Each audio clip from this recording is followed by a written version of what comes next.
All right, so if we go back to the original question that I had is how do we get proteins from our DNA? We've gone through the entire process and we've looked at each stage and how our DNA is transcribed and then translated into proteins that are necessary for building cells, for certain enzymes that are involved in important reactions in our body. And pretty much our body is made up of proteins. So when we think of our hair, our nails, our skin, every part of us has some type of proteins. And it's so important that our DNA can go through that process of protein synthesis whenever necessary. So that's sort of the next part I'm going to look at is how does DNA know when to do this? And we're just going to look at a couple of examples. Simple examples in bacteria, because we have the difference between prokaryotic organisms and eukaryotic organisms. Remember that a prokaryote does not have a membrane-bound nucleus. So they're simpler organisms where the DNA is part of the cell, and we can just look at a couple of examples. So we don't need every single protein in our body at all times. So what we're going to look at is where does certain control take place in terms of when we need certain proteins, how does it know to turn it on and off?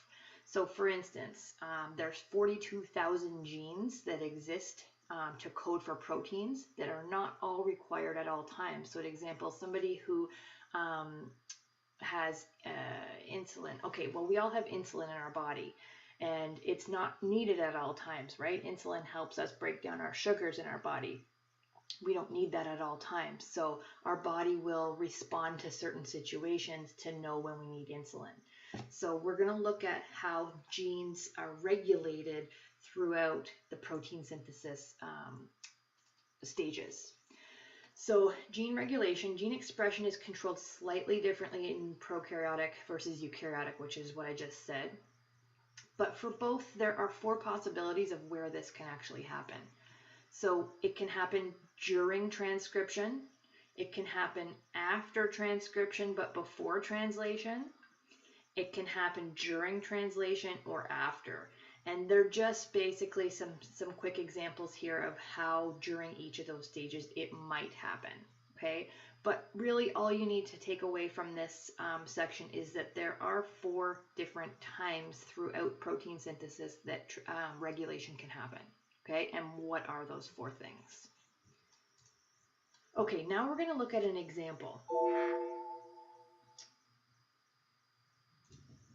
And we're going to stick with the prokaryotic organism. I said like a simple bacteria. How does regulation happen in bacteria? So if we look, first we need to know what an operon is. So an operon is a group of genes that includes structural genes as well as an operator and promoter regions on the DNA. All you really need to know about an operon is that it's a regulatory unit. So this is an area of your DNA that can start and stop transcription basically. So it's a regulatory area. And it includes, so the important thing to take away from here, it includes structural genes, as well as something called an operator and promoter. These are just regions where transcription can begin or start. Okay, so what we're going to do is we're going to look at the bacteria E. coli.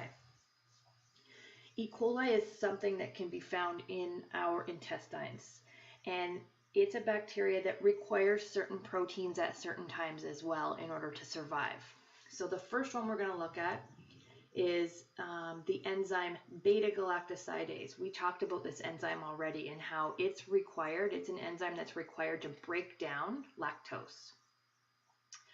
So what we're going to look at is the difference between 2 types of transcriptional control. One is called induced and one is called repressed. And what I want you to get out of this by the end is what's the difference between repressed control and induced control. So an example of induced transcriptional control is in E. coli and using this enzyme. Okay, so for instance, if you had an E. coli bacteria in an environment where there's no lactose, okay, if there's no lactose, E. coli doesn't need this enzyme. And remember, all enzymes are proteins. So basically what we're saying is that if you have E. coli in an environment where there is no lactose, it doesn't need to produce that enzyme. So what happens is it's blocked by something called a repressor protein.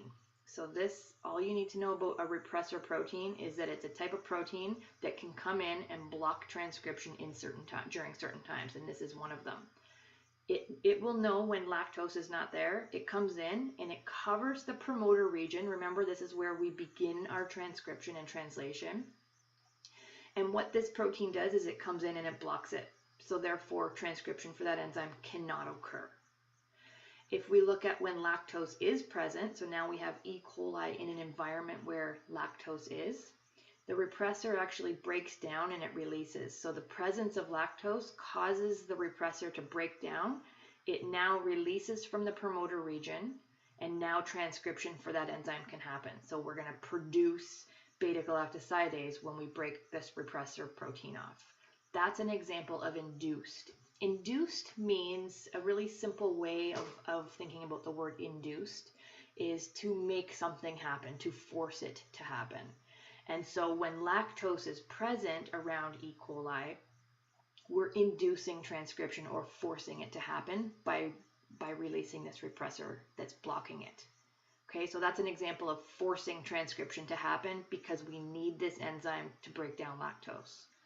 So the lac operon, this is a term that they've come up with that is representing when we need to make the enzyme to break down lactose.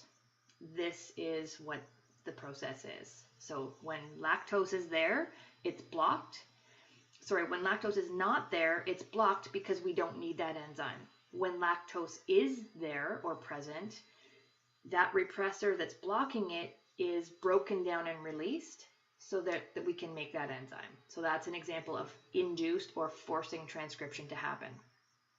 Now, the opposite of this, we're still going to look at E. coli.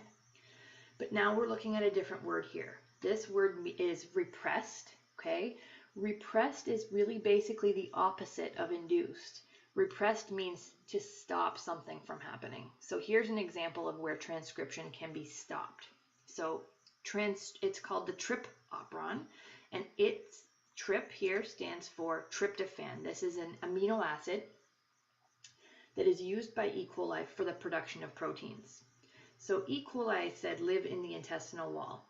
If they live in our intestines, then generally we're going to provide it with the tryptophan it needs. So if the tryptophan is present, there's a repressor that will come in and block transcription. And when tryptophan is not present, it basically inactivates the repressor protein, allowing transcription to proceed. So you might be asking yourself right now, what's the difference between these two? Because they sound pretty similar. But if you look, they're sort of the opposite of each other. So here, when lactose is not present, transcription is blocked. When tryptophan is not present, transcription is allowed to proceed. So it all has to do with what E. coli needs at that specific time. So these are the opposite of each other because in the presence of tryptophan, transcription is blocked. But in the presence of lactose, it's induced. So there's an example of inducing it in the presence of lactose. Here's an example of repressing tryptophan production in the presence of it. Okay, so that's it. Repress just means when would we need to stop transcription. Induce means when would we need to force transcription to happen. And these are just two examples that happen in bacteria or prokaryotes. Okay, so all I want you guys to know is the definition of an operon, what it is, and then be familiar with these two examples. So the lac operon represents the lactose enzyme that we need. The TRP operon represents the transcription of tryptophan. And just be familiar with what the difference is between repressed versus induced. And that's it.